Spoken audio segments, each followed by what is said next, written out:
Let's fix your iPhone screen if it's not working. Now, if you're trying to tap and navigate on your iPhone, open any given apps, do whatever, and it's not working, it's not responding to touch, whatever, I'm going to walk you through a few different steps to get that fixed. Now, the first and easiest thing we'll do is we'll follow the steps to force restart your phone. A lot of times with your screen, maybe it's bugging out or glitching, and just force restarting will reboot your iOS and reboot that screen. So it says press and quickly release the volume up, and then press and quickly release the volume down, and then you'll press and hold this side button until you see that Apple logo. So volume up, volume down, and then press and hold that side button until you force restart your iPhone. You'll see that Apple logo and it will reboot. The nice thing about this is you don't need to swipe to turn off your phone. Even if the screen is not working, this is just using the buttons to turn off and then turn back on your phone.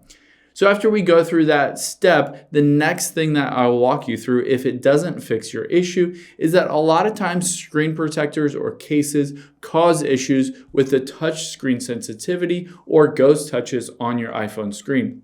So I recommend taking off any kind of screen protector, really cleaning and buffing that front glass of your iPhone, and a lot of times that fixes any issues because maybe there was something smeared on there or smudged on there, and that's just causing issues with your iPhone screen registering any kind of touch. Now the next thing we'll do is we'll head into settings here, and then we'll go to general and then software update. Sometimes there's an update to iOS that will help fix any kind of bugs or glitches that's causing your screen to not work. So update to the latest version. The next thing we'll do is we'll go down and hit transfer or reset iPhone at the very bottom. And then we'll hit reset, and then we'll hit reset all settings at the top. That will reset all of your settings back to factory default, including any settings related to your screen or your screen not working.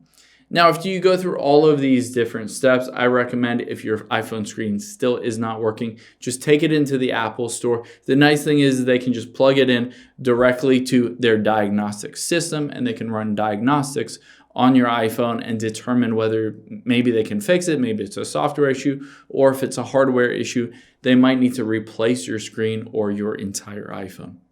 Hope this helps. If you have any questions on that, leave them in the comments down below, and I'll catch you on the next one.